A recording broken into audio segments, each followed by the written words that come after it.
The two warring factions in Libya have agreed to a permanent and nationwide ceasefire. The United Nations has called the deal, which was signed in Geneva earlier today, historic. Libya has been in the grip of years of devastating civil war following the 2011 NATO-backed uprising which toppled dictator Muammar Gaddafi.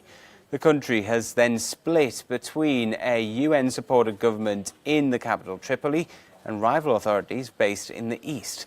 The UN's top envoy for Libya, who led the mediation talks, hailed the agreement as a good day for the Libyan people. The parties agreed that all military units and armed groups on the front lines shall return to their camps. This shall be accompanied by the departure of all mercenaries and foreign fighters from all Libyan territories, land, air, and sea, within a maximum period of 3 months from today. The agreement establishes a joint police operations room which shall propose and implement special arrangements to secure the areas cleared of military units and armed groups. Let's move on and speak to Mustafa Fattouri, who is a Libyan academic, award-winning journalist and an analyst. He joins me from Paris to discuss the significance, or otherwise, of this ceasefire agreement. Thank you very much for speaking with us here on Euronews. What do you make of this UN-brokered ceasefire? Well, anything towards ceasefire, stop of hostilities, and even small truce is welcomed in Libya. Libyans have suffered quite a lot, especially over the last year and a half or so.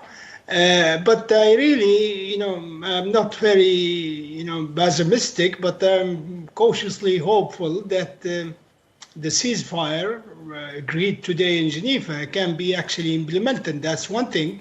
And the second thing, I also hope it can be translated into some kind of political agreement when the political track of the talks or negotiations start next week, or the first week of November, next month.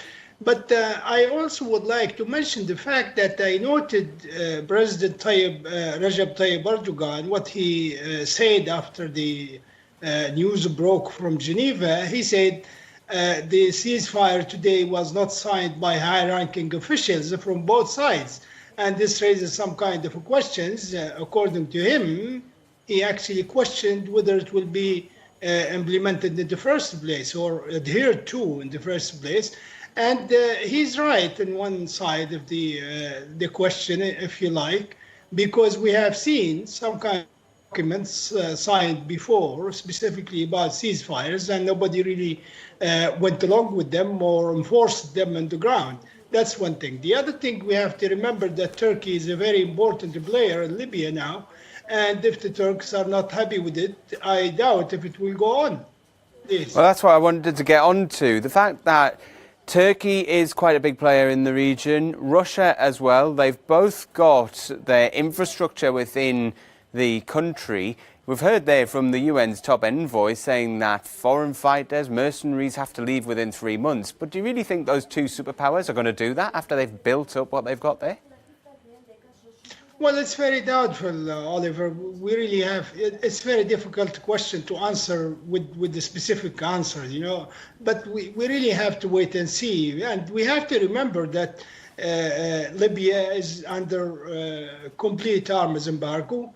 And those countries you mentioned, especially Russia and Turkey, have attended the Berlin conference last January 19th this year, and they reiterated what they publicly say, that they will reinforce the arms embargo by stopping transferring arms and fighters into Libya. But they never did that, of course. So it's a very complicated situation. As I mentioned before, if the Turks are not happy with whatever the ceasefire actually says, I have not been able to read the document in full yet. I doubt it will be, enforced on the ground. The same thing goes into a very complicated situation indeed. I'm afraid we're going to have to leave it there. But Mustafa Fattouri joining us from Paris. Thank you very much indeed.